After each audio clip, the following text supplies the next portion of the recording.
in these difficult times. First up, it is our first of 6 pre-finals, and it is our youngest competitors, Micromax, now out on circuit.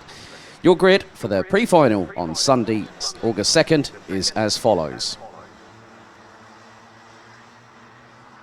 So starting from pole position will be from the Netherlands, Mats van Rooyen in the 3. Alongside will be the number 8 of countryman Mies Houben, running in the GKS Lemons Power livery. Then we also have Max Sadurski in the number 19, rounding out the top 3 positions. Zdeněk Babíšek from the Czech Republic in the number 80 will line up alongside the Dutch driver on row 2. And rounding out the 6-strong grid, 3 rows in total, it will be Jake Menton in the 31 in 5th, and alongside will be Bols Maximov from the Netherlands in the number 30. 13 minutes on the clock. They are on their sighting lap at present, and they will then go on to the formation lap.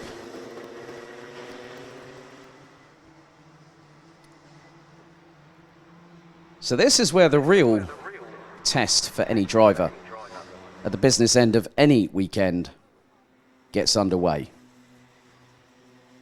So from around now until about 5:15, 5:20 local time, barring any delays or stoppages, we will have a total of 12 races, all comprising of 13 minutes plus an additional lap. The event results for this weekend will be decided as follows. Senior Rotax is the only exclusion, as their weekend result will be based on the pre-final and the final today. The event result for all other categories will be the two races that happened yesterday, the pre-final and the final, and also the 2 races today, the second pre-final and final. So it is Van Rooyen, Houben, Sadurski, Babíšek, Menton and Maximov. It might be just 6 competitors, but as we saw when they got the action underway yesterday afternoon, they show that they are just as capable as anybody else as they now make their way through into turn 12. For the start of the rolling start. Red lights are ignited on the starting gantry. They come around the exit of the corner, heading into the tram lines. Once, twice, and 3 times we are off and running. Heading to turns 1 and 2, and it's 3 abreast for 4th position as everyone's trying to scrabble for some traction, and as it looks like the Bols Maximov is a little bit further adrift of everyone else, but up the inside, oh, that's a great move from Max Sadurski up the inside of Mats van Rooyen. So he's got past Mies Houben and also Mats van Rooyen to take the lead as Max Sadurski. And that was pretty neatly done as Mies Houben goes into the slipstream of the number 3 as they head through turn 8 as we speak.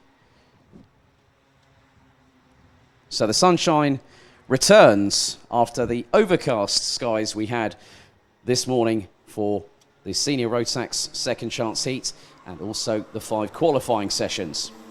As now Sadurski trying to break away from the 2 behind. So Sadurski has won both races yesterday and looks to try and do his level best to see if he can keep ahead of the 2 in front. We complete lap number 1.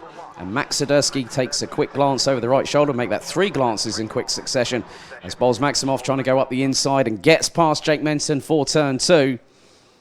So the top 3, which is Sadurski, Van Rooyen and Houben, they are separated by just 0.362 of a second. Babíšek a little bit lonely in 4th, with Menton being passed by Maximov through turn 2 just a moment ago. But the 3 leaders heading their way down into turn 7. Sadurski keeping a nose ahead at the minute, but Van Rooyen and Houben have shown good pace all the way through the weekend, and they have a pole position apiece between them. But neither of them have secured a victory as Jake Menton up the inside of Bols Maximov can't get past through turn 9.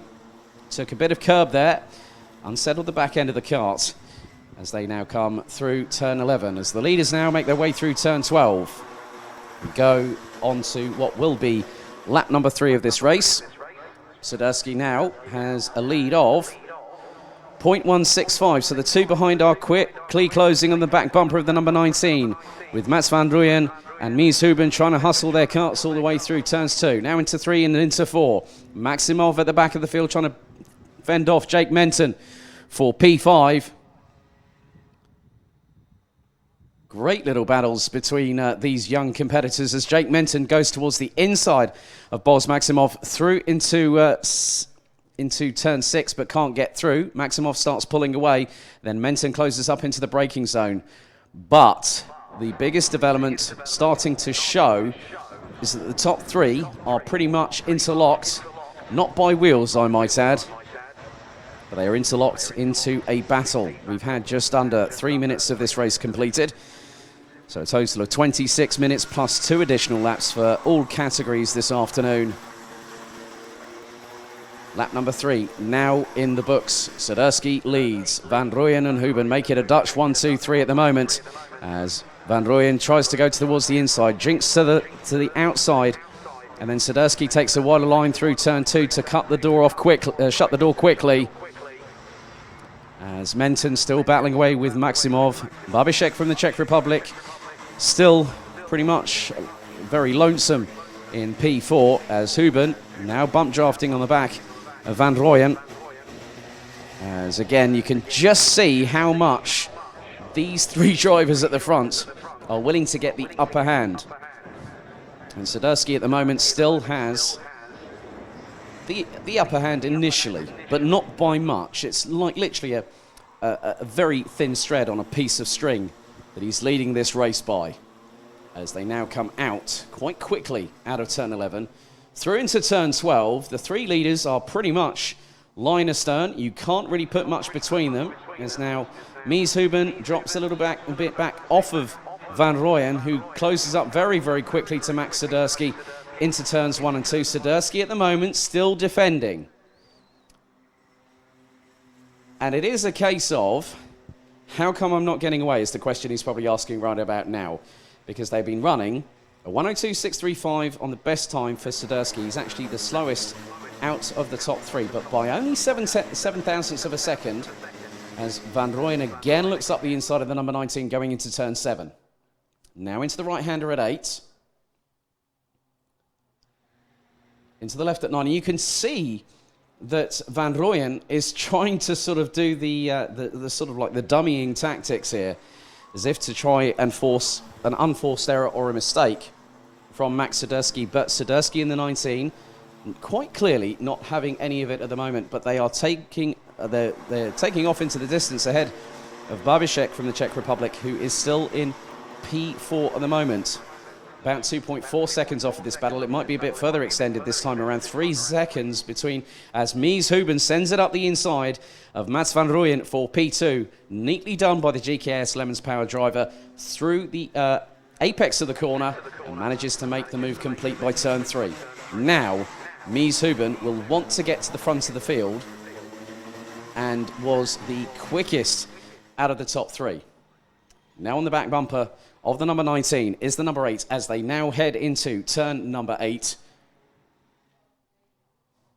And you cannot really separate them at the moment, as we are about 30 seconds or so, or about a minute away from getting to 6 minutes on the clock to go. 7 minutes down, well, 6 minutes down, 7 to go, plus a lap.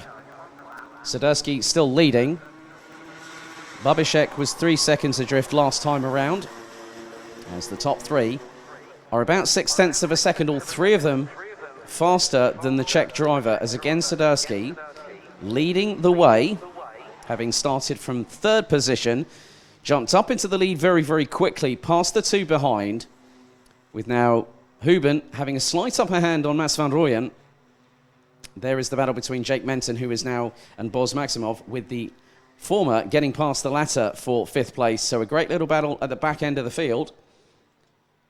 Mies Huben, in the meantime, still closing and keeping in proximity of Max Swiderski.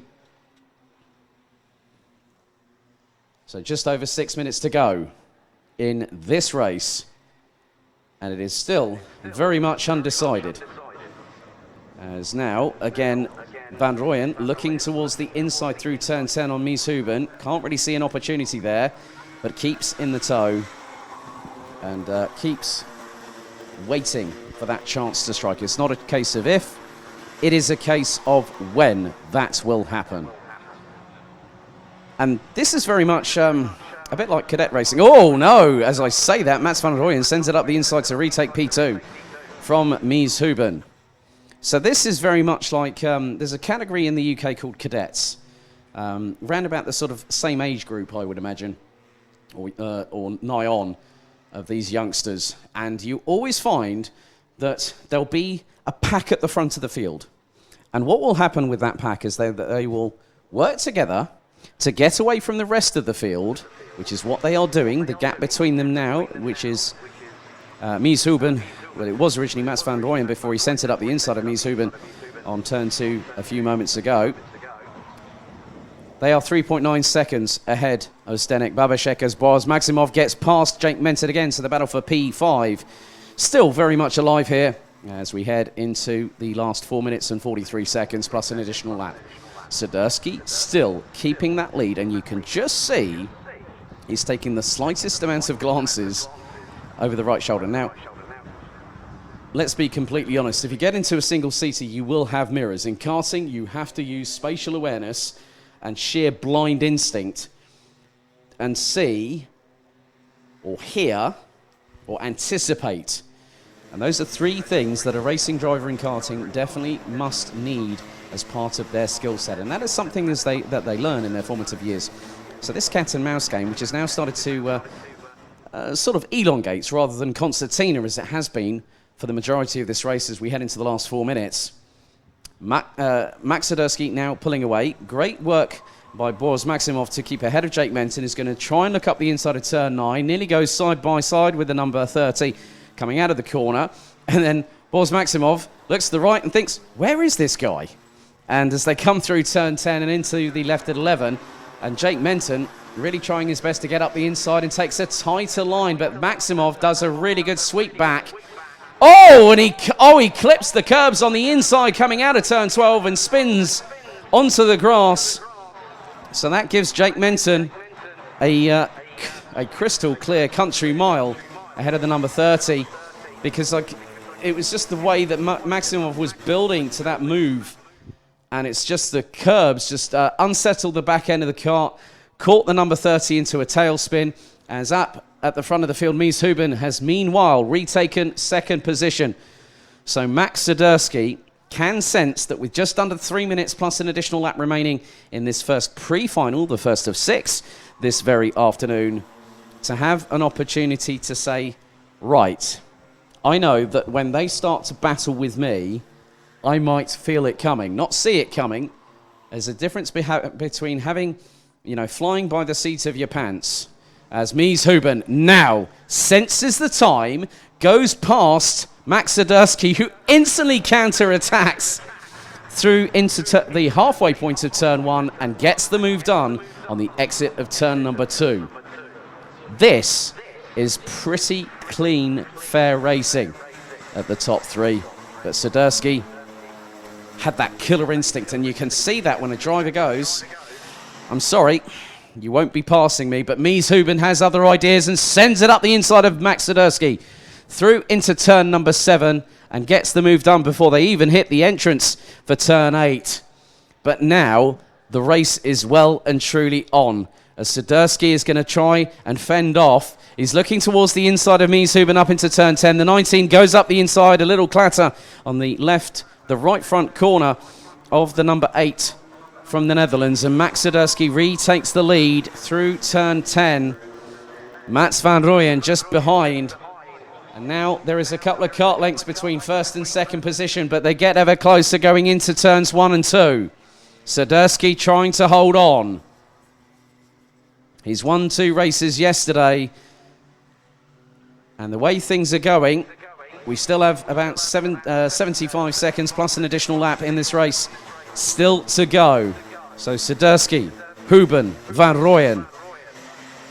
That is the top 3, and they have been pretty much line astern for all of this race so far. 60 seconds. it comes down to the final few seconds of this race that will see things decided, because once they cross the stripe this time around, we'll have completed 12 laps through turn 11. It's difficult to pick apart who's going to win this race, and it is the one that chances it at the absolute perfect moment to strike, to sweep away all competitors, figuratively, not literally. And again, you can see the tactic from Swiderski. He's quickly glancing. He's like, you know, his the right-hand side of his head is going to the right-hand side, as Mies Huben now senses it could be time to re-attack the number 19. So they're coming through turn 6. 9 seconds on the clock. They'll probably get to around turn 7 before the timer runs out, or nigh on. So, 0, the clock does strike. The race is now at its time end. So this time around, the final lap board will be shown to Max Swiderski. But Huben and Van Rooyen now have kept themselves all the way through this race in contention, despite them both being on the front row, with Van Rooyen having started from pole position. Final lap board it is. Swiderski has just over 1,400 metres to keep the two behind at bay, but Huben trying to go towards the outside, and then Van Rooyen looks to the inside of Huben through into turns 1 and 2. Swiderski holds on for the minute. Through 3. Now into 4. Into the final of the triple left-hander at 5. Now into 6, and onto the back straight they will go. Huben looked towards the inside of Swiderski there, but can't strike yet. Turn 7 will give an opportunity to somebody, and it looks like Max Swiderski might hold on. He took a bit of a wider line coming into the corner that allowed Mies Huben and Mats Van Rooyen to close on towards the back bumper, but then Max Swiderski powers away through into the entrance of turn 9. They come down towards turn 10 for the final time. Swiderski really has done a great drive as, Van Rooyen goes up the inside and clashes side pods with Mies Huben. That has allowed the opportunity as they come round the final corner, the checkered flag. It is, now let's just have a look at this. Van Rooyen trying to go inside, but it is 3 for 3 for Max Swiderski. Ahead of the final this afternoon, he managed to keep Mats Van Rooyen at bay. And also Mies Huben a little bit frustrated there, because obviously they were coming in to, and now I'm looking a little bit further down the order, and looks like Zdenek Babashek has taken 4th position, Jake Menton takes 5th, and a very lonely and languishing Boz Maximov takes 6th position. But it is 3 for 3, convincingly, by Max Swiderski here in the pre-final for Micromax, ahead of their last race at 15:15 local time. Max Swiderski now has 3 wins in the book, takes a big bout of confidence into this afternoon's final race ahead of Mats Van Rooyen. Mies Huben rounds out the top 3 ahead of Zdenek Babashek with Jake Menton, and Boz Maximov rounding out the 6th strong in Micromax.